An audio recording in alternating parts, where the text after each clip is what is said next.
call the meeting to order. Please rise for the Pledge of Allegiance.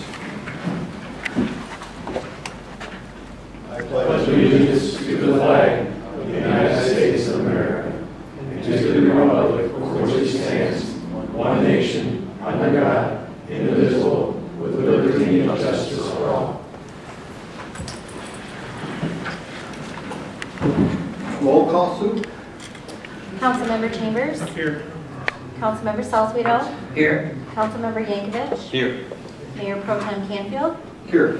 And Mayor DeVore is absent. I'll make a motion to excuse the absence of Mayor DeVore. I'll support. We have a motion and support. All those in favor signify by saying aye. Aye. Opposed? Motion carries. Brings us to the consent agenda. Entertain a motion to approve that. I'll make a motion that we approve the agenda. Support. Sue, roll call, please. Mayor Pro Tem Canfield. Yes. Mayor DeVore is absent. Councilmember Salzweedl. Yes. Councilmember Yankovic. Yes. Councilmember Chambers. Yes. Brings us to item 3, citizen discussion for items not on the agenda.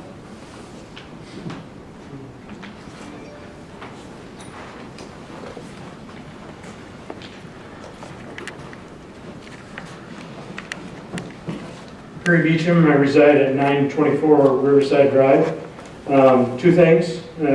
Rich, I think this is probably your last council meeting. It is. Somebody told me one time everybody's replaceable, but I think it's going to be hard to come up with another person to do the quality job that you've done. Lowell, you've been a great asset to the city of Lowell. Douglas is going to get a great manager and a great human being. Secondly, Mr. Burns. I was gone Memorial Day weekend working up north, and when I got back, numerous people commented to me about what a great job you did.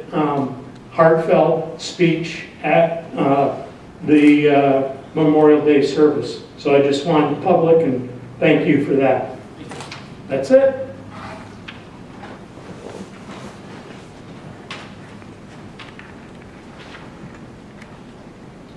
All right, if there's no other public comment, then we'll move on to item 4, old business. I'll turn that over to you, Mike. Real quick update on Ware Road. Since our last meeting, BLDI has been doing due diligence, trying to prepare the site for a survey and then the future testing. We were able to ascertain some additional files about 2 weeks ago that we've submitted over to BLDI to be able to look at that.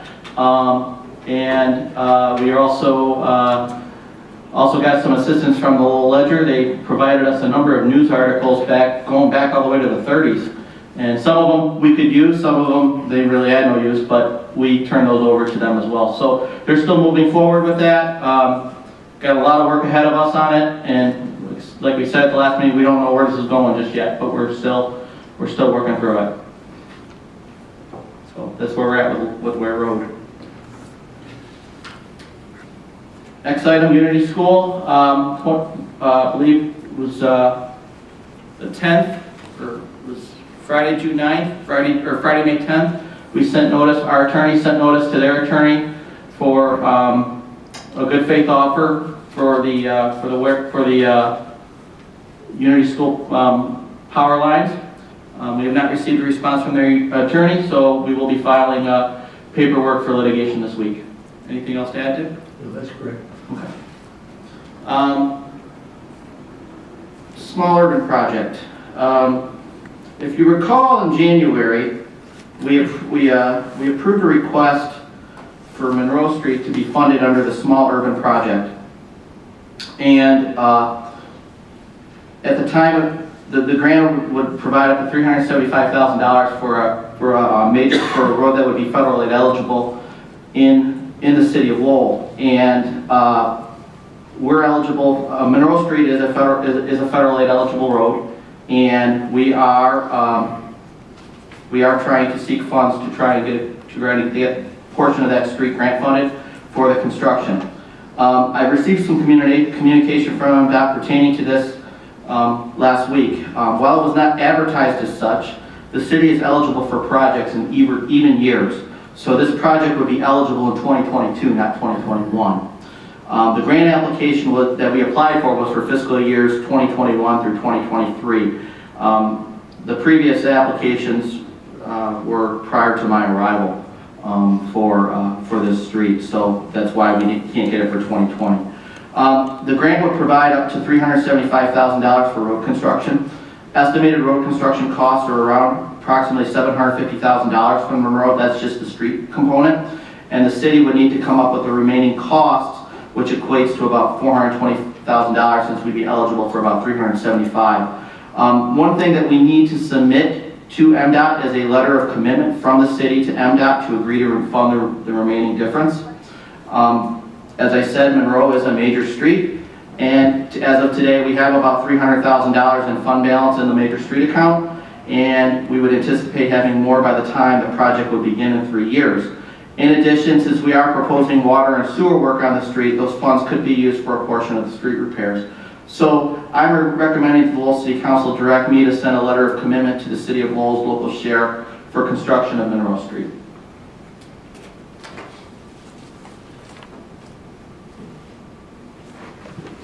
I just need a motion. Yeah, I need a motion to send that letter. Then I'll make a recommendation that we authorize Mike to send a letter for the Monroe Street to get its money. Support that.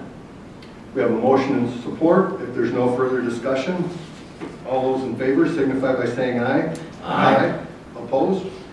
Motion carries.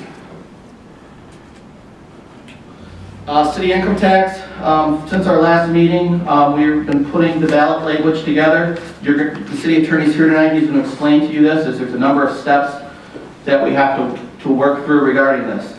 And one of the things that we've done is we've put a income tax question and answer sheet. That's all in front of you.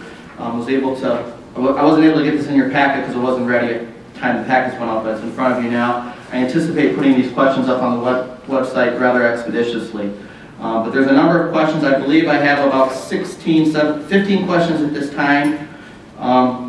Some of note, a lot of these we've gone over at length. The fact that this will be a 15-year proposal. The fact that we're reducing 5 mills. There is you're going to see some things with the ballot language that that the city attorney is going to explain with you regarding the millage rate, because the reduction is a little higher because we're not at our full head limit, but the city attorney will explain that to you.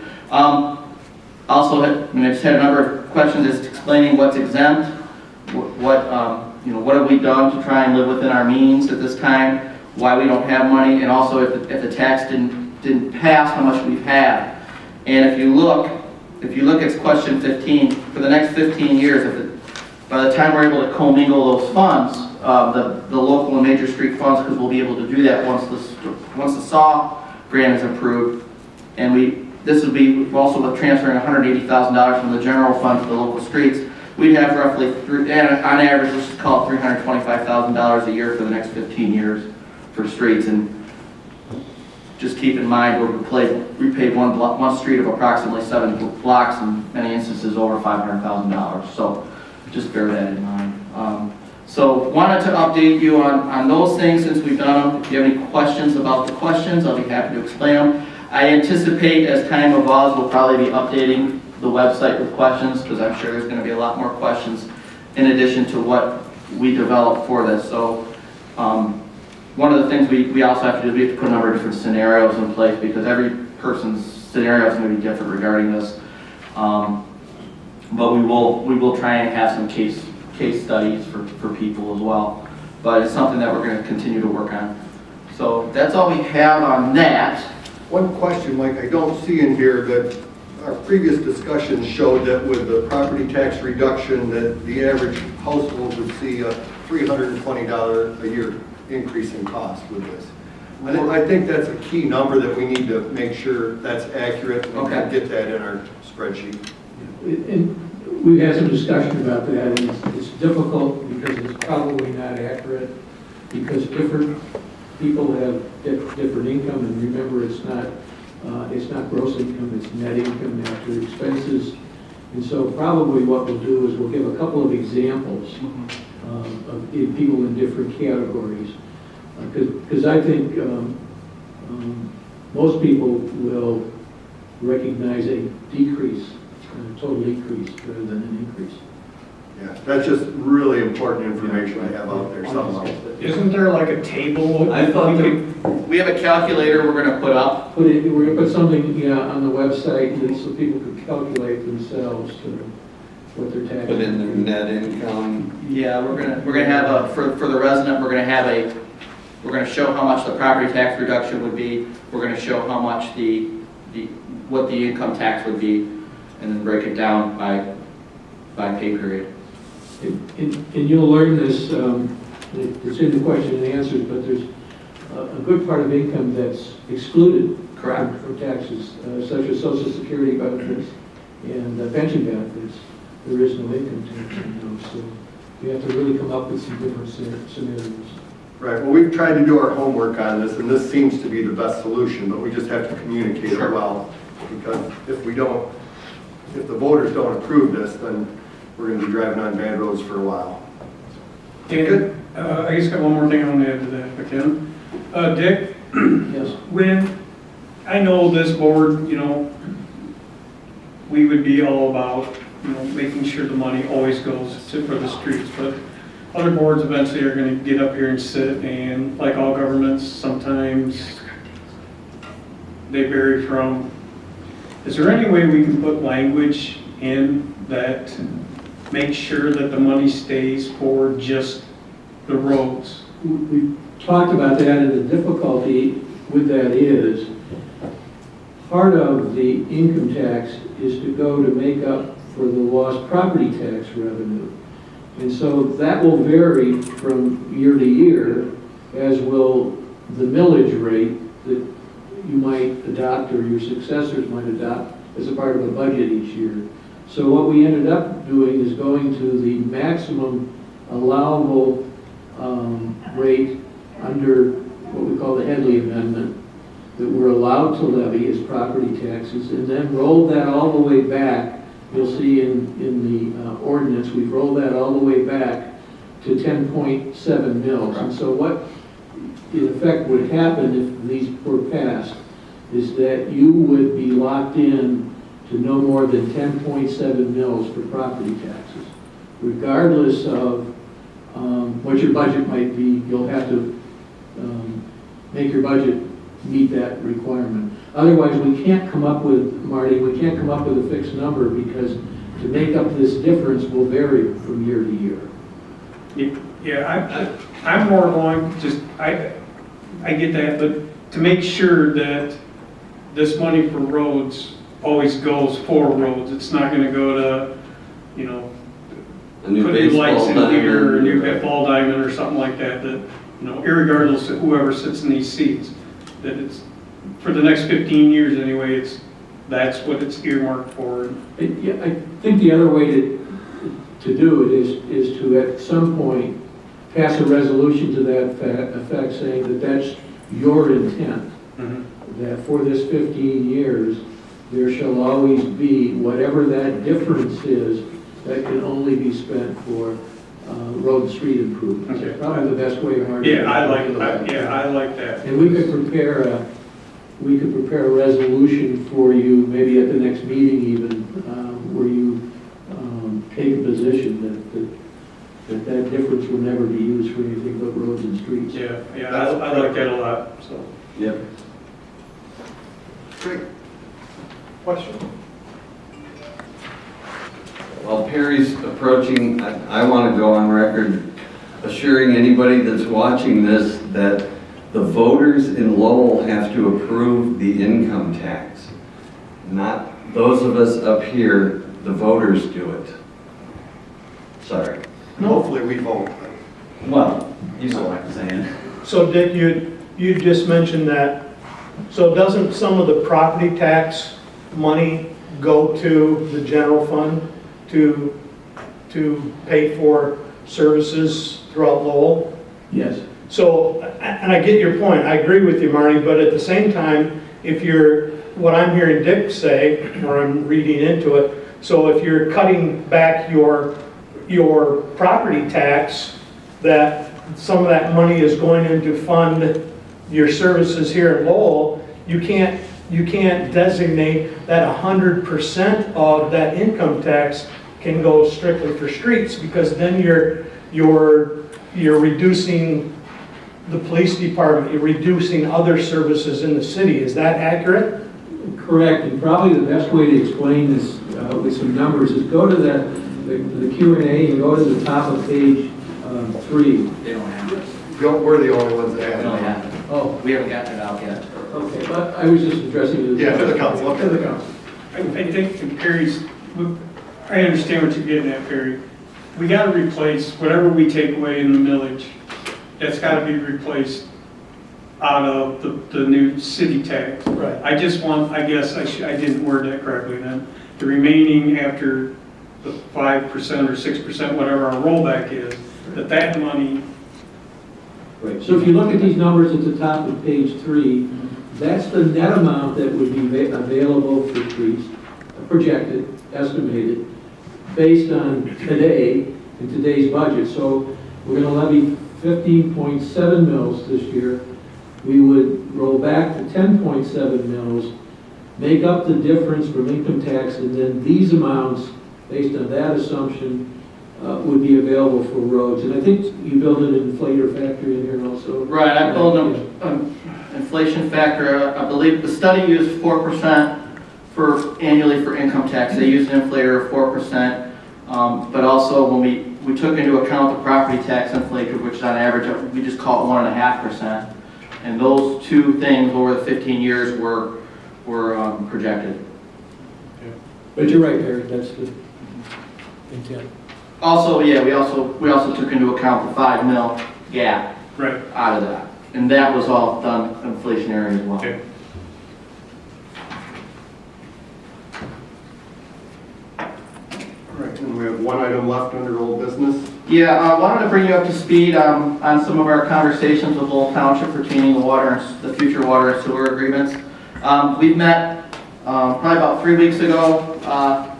The mayor, myself, Jerry Hale, Bill Thompson from the township met with Brian Donovan. We had a real good discussion. At that time, we discussed all the pros and cons about future development, future expansion of the system, including areas that currently aren't in the service area agreement. We discussed a lot of those things, and then also representation.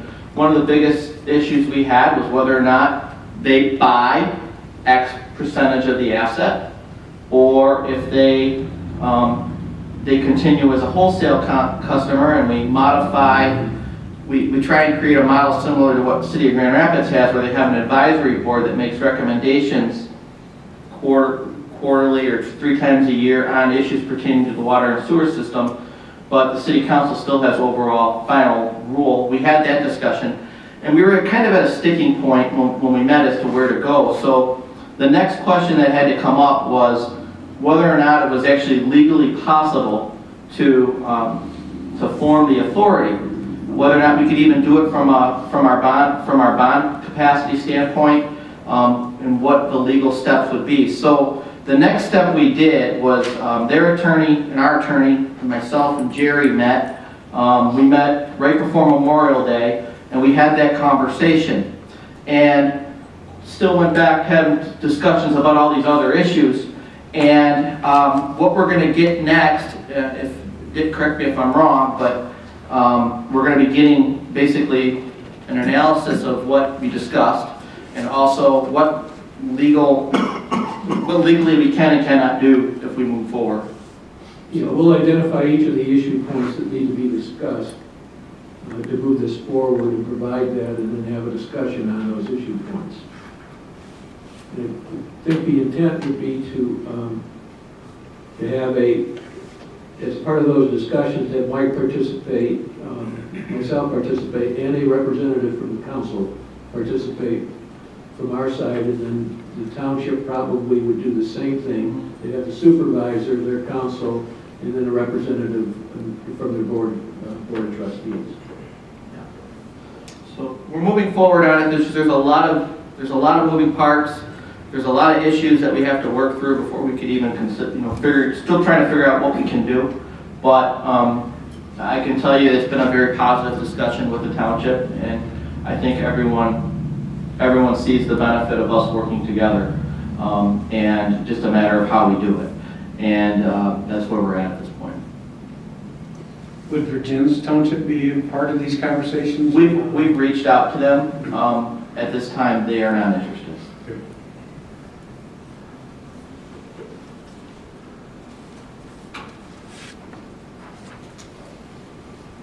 All right, well, that brings us to new business. We've got some ordinance and resolutions. Mike, do you want to Sure. lead us through that? As directed by the City Council, the City Attorney and I have prepared ballot language to consider for the November 2019 election pertaining to the city income tax. These resolutions and ordinance revisions are required per state statute to be considered for the ballot measure to occur. The first item that's in front of you is the City Council would need to approve Ordinance 19-02, which would approve the city income tax. Bear in mind, the ordinance would not come into effect unless approved by the vote of the people. However, per Michigan statute, this must be approved as part of the ballot proposal. The next item would be to approve Resolution 20-19, which would propose an amendment to the city charter to authorize the city income tax. Resolution 21-19 would propose an amendment to the city charter to set a property tax limitation during any year that an excise tax on income is in effect in the city. The resolution shows a reduction of 6.7597 mils in the amendment. Our intent is to reduce the millage from 15.7 mils, which it is today, to 10.7 mils if the city income tax was approved. However, the 6.597 mils is a reduction of the Headley Amendment charter limit of 17.4597 mils. The resolutions and ordinances changes result from the directives of the City Council to move forward towards consideration of the income tax. I recommend the Lowell City Council approve Ordinance 19-02 and Resolutions 20-19 and 21-19 as presented.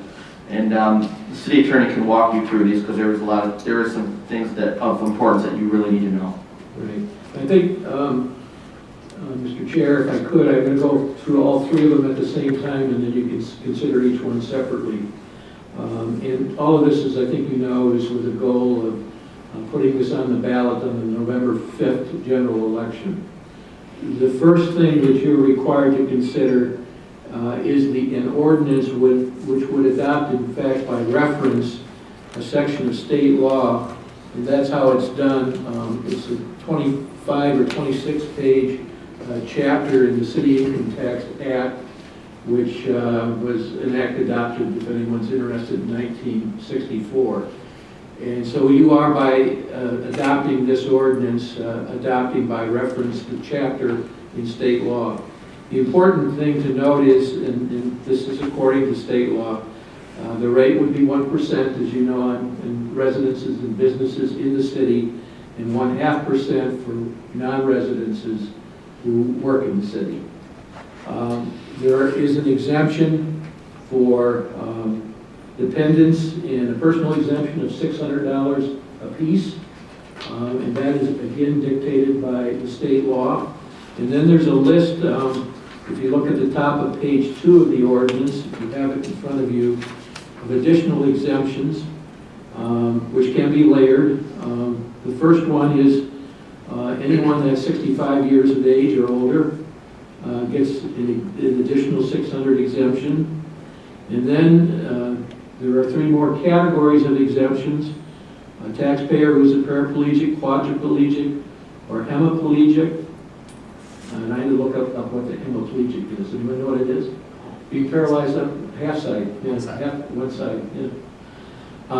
There's an additional exemption for someone that is legally blind, and an exemption for someone that is deaf, legally deaf.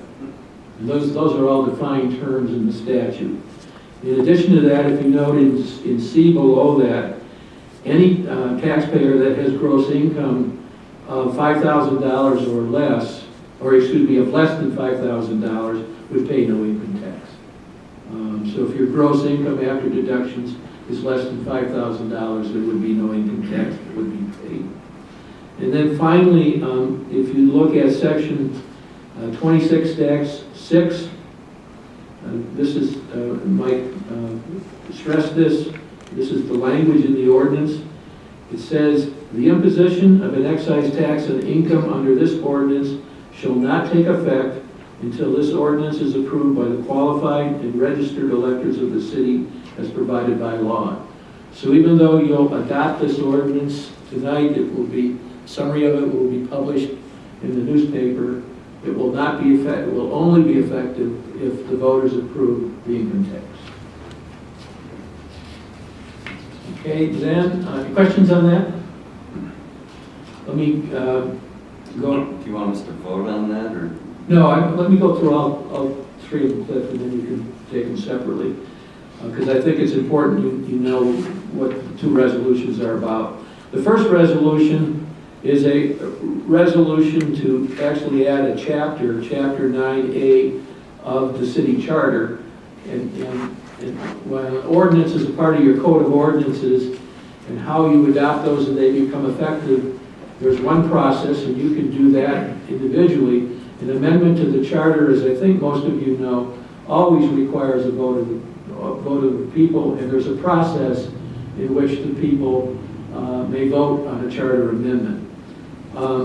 So Resolution 20-19 is the ordinance that would approve, is the resolution that would approve the addition of a new chapter to the city charter, and that new chapter to the city charter would permit the levy of an income tax according to the ordinance that we just talked about, having a duration, if you look at the top of the second page, of January 1, 2020 through December 31st, 2035.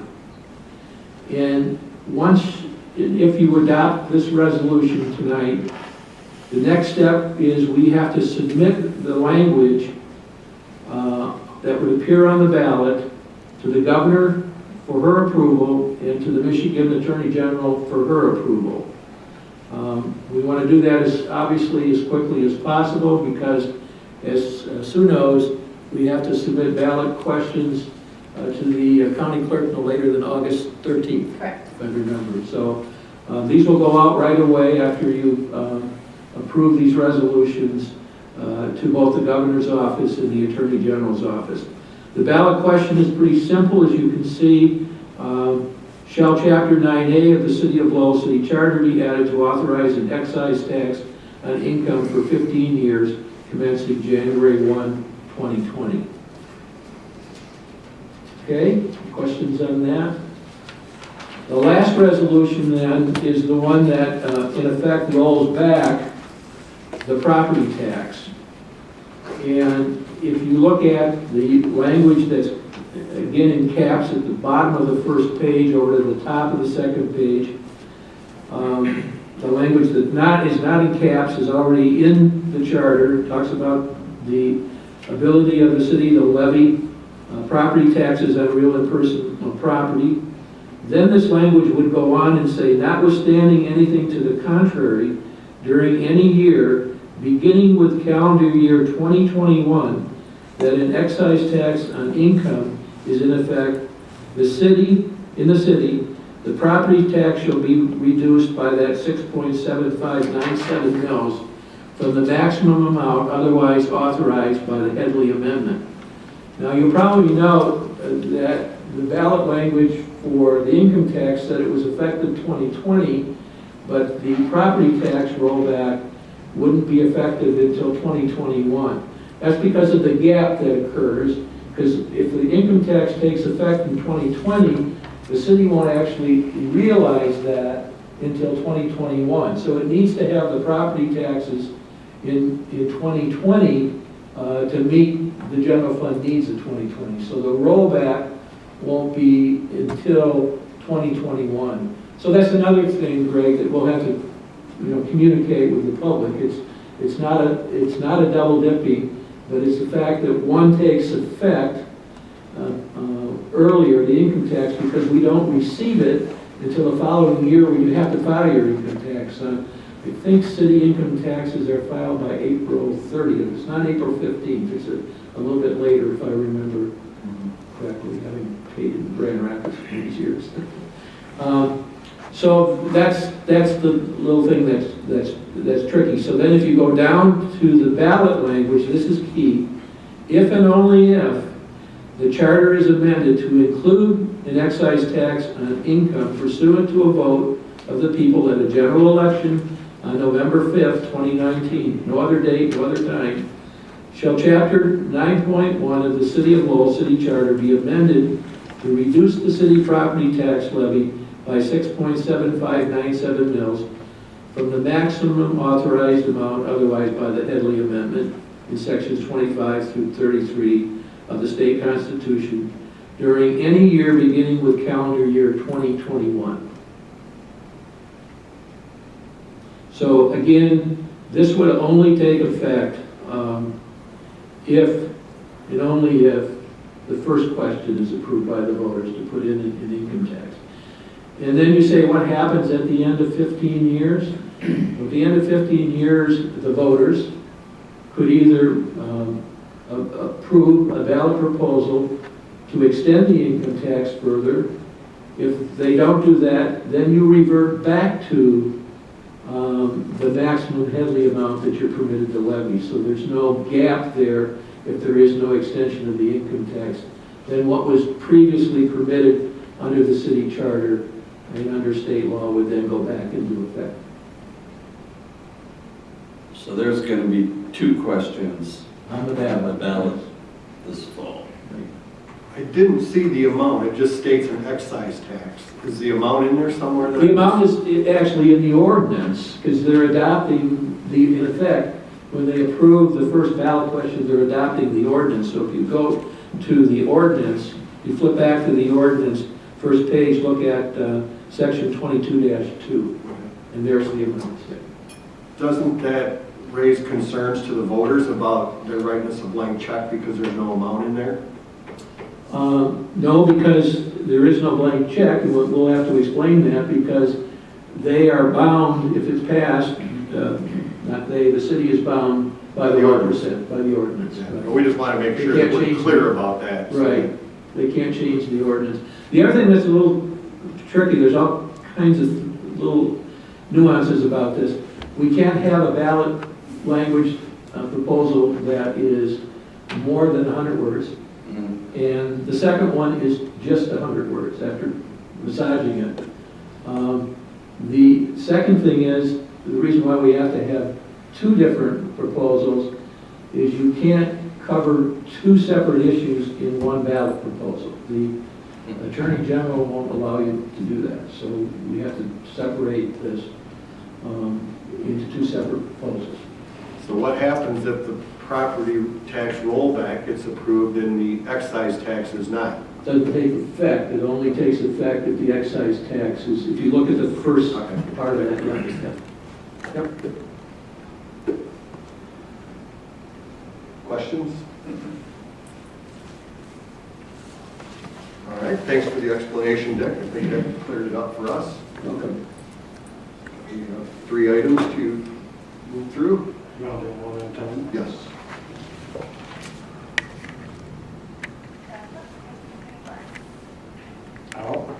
If we don't have any discussion, I'll make a recommendation that we approve the ordinance 19-02. I'll support. We have a motion and support. If there's no further discussion, all those in favor signify by saying aye.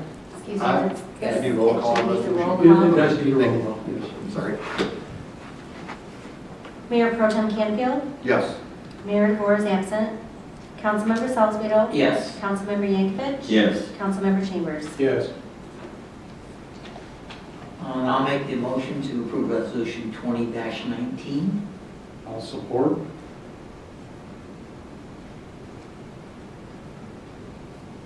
Mayor DeVore is absent. Councilmember Salzweedl, Yes. Councilmember Yankovic, Yes. Councilmember Chambers, Yes. Mayor Pro Tem Canfield. Yes. And I'll also approve the resolution 21-19 as presented. Support? Councilmember Salzweedl, Yes. Councilmember Yankovic, Yes. Councilmember Chambers, Yes. Mayor Pro Tem Canfield, Yes. Mayor DeVore is absent.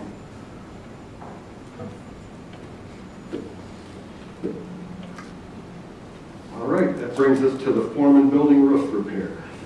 Rich, you got some information on that for us? We do. On the morning of April 25th, DPW employees noticed that the roof and fascia trim damage to the Foreman building where we store equipment. High winds during the overnight had lifted the roof off approximately half the building, and the fascia was missing or hanging from the eaves in certain sections. We contacted the vendor immediately to secure the damaged roof section, and subsequent wind events, because we know we had a really stormy May, subsequent wind events caused the roofing to lift again. It was determined then to seek quotes to replace the roofing. We also filed an insurance claim on that as well. If you direct your attention to the images in the council communication too, you can see what the damage looks like. You'll notice that this is a barrel roof, so it's like a half round or 3/4 round roof, I guess you call it, quarter round roof. And the very top that lifted is a flat roll roof. So we contacted multiple vendors to get this work done, and below are their responses. So Reisner Roofing put in a quote of $22,950. Mr. Roof declined the quote, All Weather Steel declined the quote, and Summit Point, they came up and inspected, but they didn't provide us a quote. It should be noted that Reisner Roofing did not quote the fascia repair cost in the estimate, but our adjuster did include that in his estimate. So therefore, I'm adding an additional amount to this request for council approval to cover the cost of the fascia repair. I recommend City Council award the roof and fascia repair to Reisner Roofing of Lowell, Michigan, not to exceed $23,500, and make repairs to the Foreman roof building. And I've also attached for your reference to the insurance adjustment estimate down below, and it's a little bit less than what Reisner quoted, but I think we can take it back and talk to the insurance adjuster and just let him know that the number came back a little bit higher.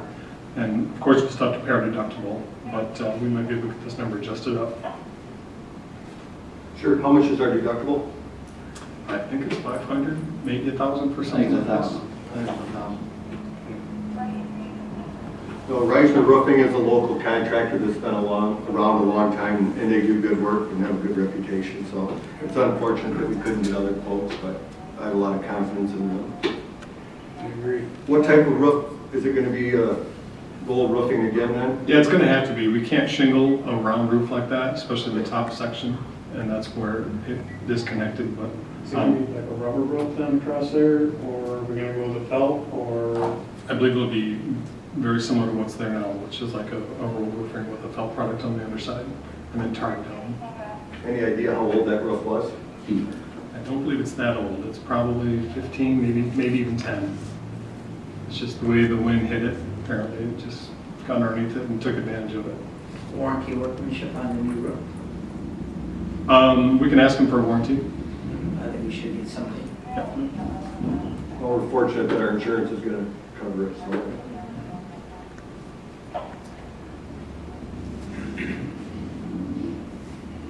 For a motion? Yes, Please. I would like to make a motion that we accept Reisner Roofing of Lowell, Michigan, and a not to exceed of $23,500 to repair the roof on the Foreman building. Support? all right, we have a motion and support, and this can just be a simple vote, correct? Yes. On this item? Okay. If there's no further discussion, all those in favor signify by saying aye. Aye. Opposed? Motion carries. To the fairground lease agreement. City administration has been working with the Kent County Youth Fair on a future lease agreement with the Kent County Youth Fair and their use of Recreation Park. Administration and the Youth Fair have come to a tentative agreement on the future use. Since this is a lease of park property, the lease must sit in front of council for 20 days per the city charter. We are presenting the fairgrounds agreement, and resolution 22-19 is agreed upon. we will bring to the Parks and Recreation Commission meeting at their next meeting for a recommendation. Perry Beecham has been involved in the negotiations, and the concerns of the Park and Rec Board members have been discussed during the negotiation, and I can tell you those items, we have a mutual agreement with the fairgrounds on them, with the youth fair on them. So we'll come back with a recommendation at our next meeting, but this isn't an action item tonight. It's an action item for the July 1st, 2019 meeting. But I just presenting this to just put it in front of you for the 20 days per charter. Is this a 1-year contract you're looking at? 5 years? No, we're going to go till the end of 2021, Okay. but we have the option to renew it. I anticipate it might go beyond 2021 for a few years. We don't know exactly how much. Also, there's also issues with it. One of the things they would like is they'd still like to have an agreement with the city for the King Building, for use of the King Building once they do vacate the site, which that would be a separate agreement, but it's something that we would agree to. Any idea what they want the continued use of the King Building for?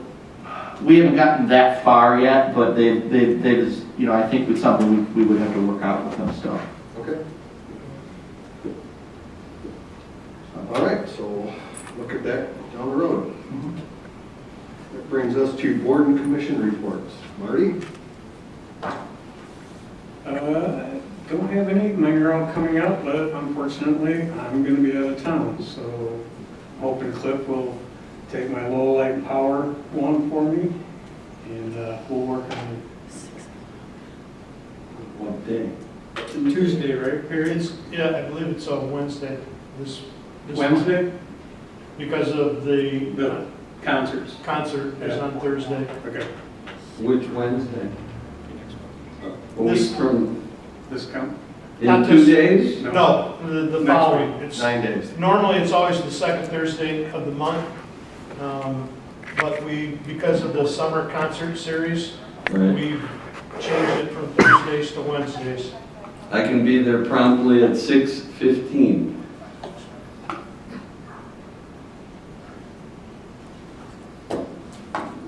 Cliff, any reports? Historical Commission did not meet. There was no matter here. Jim? I am not ready. All right, Parks was canceled, so I have none. That brings us to the manager's report. As we all know, Rich's final day with us is Friday, and I can tell you I had the pleasure of working with him since I've been here. And actually, Rich told me a lot of things to look out for before I even came here. Rich would send me weekly emails, probably about 5-6 weeks before I came here, telling me what to look for. So at that point in time, I was wondering whether or not I should actually take this job. But no, Rich is a very knowledgeable municipal employee. I see this as a perfect opportunity for Rich. I think he's going to do an excellent job in Douglas, and I think they're going to be very appreciative of what they're getting. Rich, I hope your first year and a half isn't as fun as my first year and a half was. But I hope you'll learn a lot. You're going to have a lot of times where, especially now that you're in the chair, you're going to find that when you were the assistant, I'm sure you say things, oh, you know what, if I was the manager, I'd do it different than what Mike does it, because I used to say that to my boss. And then now you're here and now you kind of realize why. But no, wanted to thank you for your time in Lowell, and it's definitely going to be missed. We're going to, finding a replacement is going to be difficult. I do agree. In the interim, I'm going to be filling like the interim DPW director. I'll be working half my time at City Hall, half my time at Public Works, trying to just keep things afloat until our replacement gets here. I anticipate our deadline's tomorrow for applications. As of now, I anticipate, unless we get a couple more overnight, I anticipate interviewing 4 candidates. and trying to hopefully, once I get the deadline tomorrow, I want to set that up probably a week following out, but it's gonna be different not having Rich around, that's for sure, and he's gonna be missed, but he's gonna do a fine job in Douglas, and we should be happy for him. Key cards. We continue to improve our technology around here. We're getting out of the 70s. We're now probably, like I said, we're probably closer to the 90s thanks to Rich. We did have key cards installed throughout DPW and City Hall last week, thanks to Mid-States Security and Councilman Salzwedel. We got that initiated relatively seamlessly, and we're now starting to get used to getting used to actually having to have our key cards with us, because doors are locked now, where in the past they weren't, so it's a little different. The Rec Park Committee that was involved with the study for the future of Rec Park, we're going to meet next week, go over the findings that we found from Design Day and from all the surveys that we received. We're going to go through those next week, and we'll be reporting back to council sometime after that. On Friday, the mayor and I will be participating in the North Country Trail legislative hike. I believe Representative Albert and Senator Brinks, along with the mayor, I believe the county commissioner and me, are going to be walking with them throughout different various trails throughout the area. And it'll probably be most of the day I'll be out there. Just want to update you briefly on the showboat, as you probably saw in Lowell's first look. We are going to have some delay with the showboat, and there's pros and cons to it. Where we anticipated having the boat coming back end of January, we now anticipate the boat probably being completed sometime end of April, maybe beginning of May, dependent on frost loss. The big issue is we did have some issues with procurement, and there was some drawings that Moran didn't get from Seafly Engineering that we are in the process of getting to them. But that being said, even if the boat was completed in January, we still ran the risk of having to have the boat sit on site for 3 months because of frost, because of the weather, and being able to put the boat in the water. So, and also we anticipate the cost of steel might go down, where it might help us a little bit on the cost of it. So, still a work in progress, and we'll keep you abreast as to what's going on there. And that's all I have. All right, that brings us to appointments. Sue, do we have any new letters? No, I've not received any new apps. Okay. Would encourage local citizens to get involved in some of these boards. It's always interesting, so look for some interest. Brings us to council comments. We'll start with you, Cliff. I have nothing to say this evening, sir. Jim.